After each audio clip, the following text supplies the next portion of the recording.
All right, guys, today we're going to be reviewing the Kimber Raptor in 10mm. Stay tuned for this one.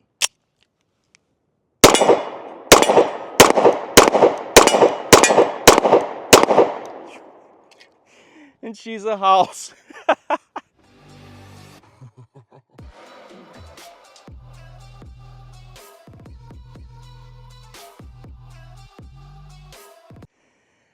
All right, guys, we are back again, once again, with the Kimber Custom Shop Raptor in 10mm.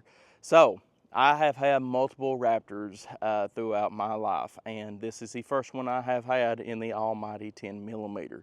Oh, God's caliber, in my opinion, but this is a new one that is made in Troy, Alabama. So, one of the first Kimber Raptors I've seen made in Troy, Alabama, and the first 10mm as well. That being said, so starting from the front, we do have a bushing 1911 system with a full-length guide rod as well, which I like to see. We also have night sights on the gun. It is not optics cut, but you can see here what I'm looking at. We also have serrations here on top to do anti-glare, so that's nice as well. We have front cocking serrations here on front with that scalloping cut. You know, whenever they say Raptor on here, first thing I think of is Jurassic Park, and I think this matches it pretty well with them scales, even though now we can know that dinosaurs had feathers, not scales, but either way it goes, I like it either way. On this other side here, we have Kimber Custom Shop in new lettering as well. If you look at the old Custom Shop lettering versus the new one, you're going to be looking at it a little bit different, but I do like the way that this is made as well. It looks very good. It is a matte stainless here on top, matte stainless on bottom, but a little bit of a, not polished, but like a bead blasted, almost like you can see, where there's a little bit of a reflection, but not much, like a matte reflection. That being said, you can take about 3,000 grit sandpaper to this right here and on them flats, and you can be able to look at yourself in it just like a mirror. I've done it before, and man, they are pretty. So, going on from there, let's go ahead and look at the trigger pull. So this is, once again, single action. Pow. Reset. It is a good single action. That being said, it is a type of Series 80. A little bit different of a Series 80. I thought that they switched all to Series 70 whenever they did go to that Troy, Alabama, but I think they are still making the Raptor in Series 80. Not sure why, but the way that this Series 80 works is that actually whenever you decompress the grip safety here, it decompresses that, so it still feels like a normal Series 70 trigger, because you're not actually working through anything, but because whenever that is actually decompressed, that does disengage the, let's see here, the pin, the firing pin in it. So once again, that trigger feels great, just like all other Kimber Series 70 triggers. Once again, here you do have cocking serrations here in the back. You have ambidextrous safeties on it, so that's very nice to see. And you have some beautiful zebra wood grips. They've had them on every Raptor since I can remember. You also have some type of scallops cuts here in the front. They do bite into your fingers. I've seen some of them that don't, but this one here has a little bit of an edge to it that does come into your hand a little bit. It does soak into mine anyway.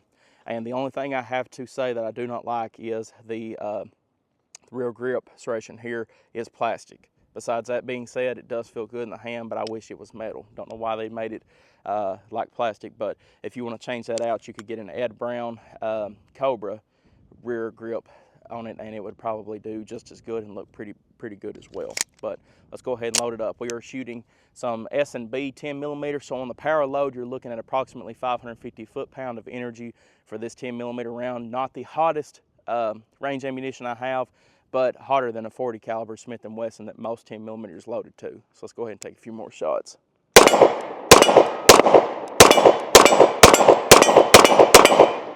Oh, I'll tell you something, that's pretty decently quick shooting for a 10mm, and hitting it, I think I missed one time out of that 9 rounds that we put through it. That being said, this thing right here feels to me like it is sprung very well. Some Kimbers back in the day, guys, you could get some of them and the springs felt like it was wore out with them from factory, and it felt like a mule kicking you in the hand. This right here feels like it's sprung very well, because that recoil, whenever it's coming up, pow, I'm bringing it right back down, and that sight picture is almost perfect every time it's coming down. That cadence is a lot slower, yes, because it's a more powerful cartridge, but at the same time, getting very accurate shots with it. So let's go ahead and take our time and shoot around the house a little bit.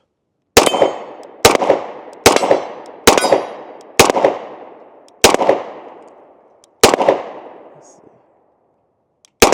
There we go. Alrighty. Only bad thing about a 1911 is limited capacity. We do have one 8-round magazine from factory that is Kimber, and we do have some extra magazines here that are 8-round capacity. So let's go ahead and get loaded back up, and I'll meet you back out here. All right, guys, let's go ahead and take a few more shots with the Kimber Raptor in 10mm.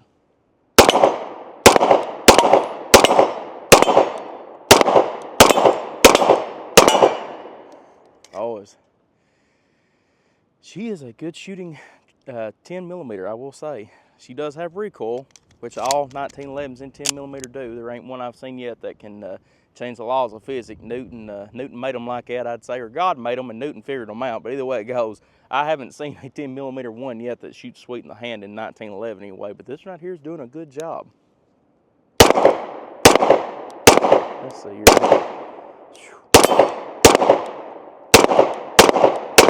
Well, I talked good about it and I missed every single shot except 2 on that next one. Let's see if I can redeem myself real quick.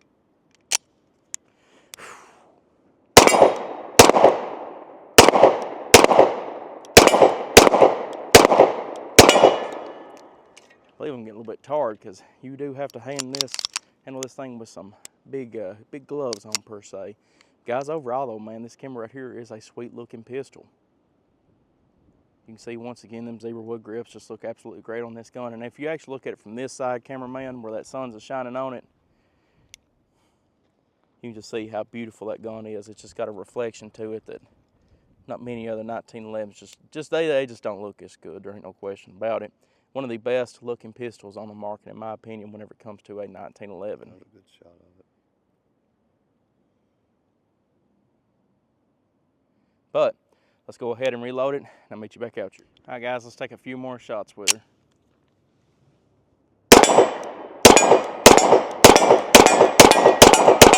There we go.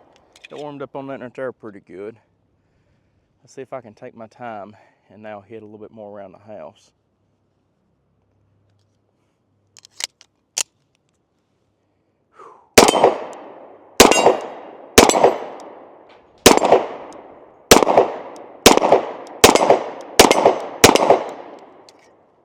Go.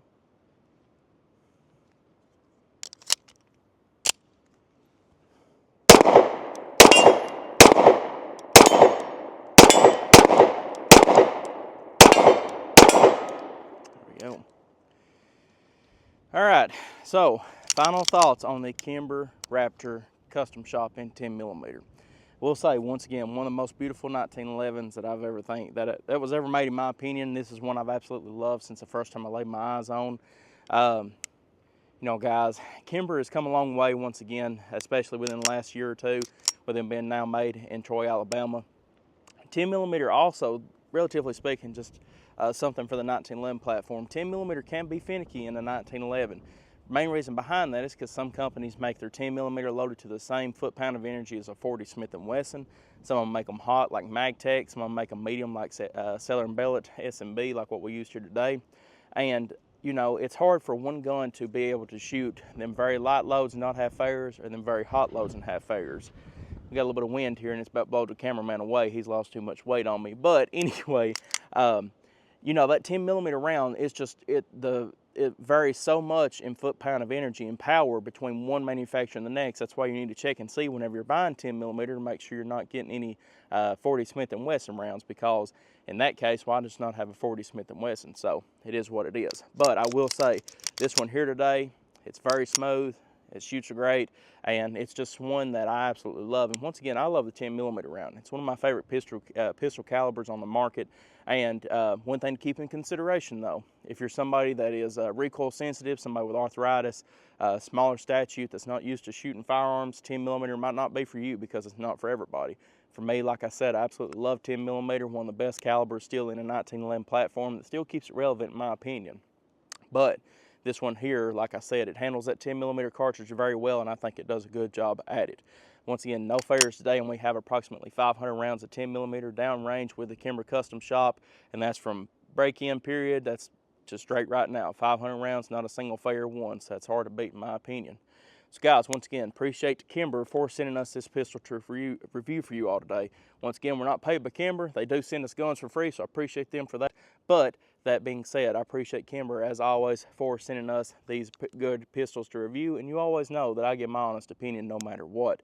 If there's anything I need to change on this pistol, 100%, it is that that beaver tail there, or not beaver tail, but the actual just safety, or the grip here. Sorry, got mixed up with my words, but it is plastic. There's no question, ifs, ands, or buts about it. I don't know why they're still using them to this day. Is there any difference with it? No, probably not, because it still fits good in my hand. It feels good in my hand, but in my opinion, I'd rather it be metal, especially one of them like a Ed Brown Cobra back ends on, because them right there, they sink into your flesh perfect. They just feel great.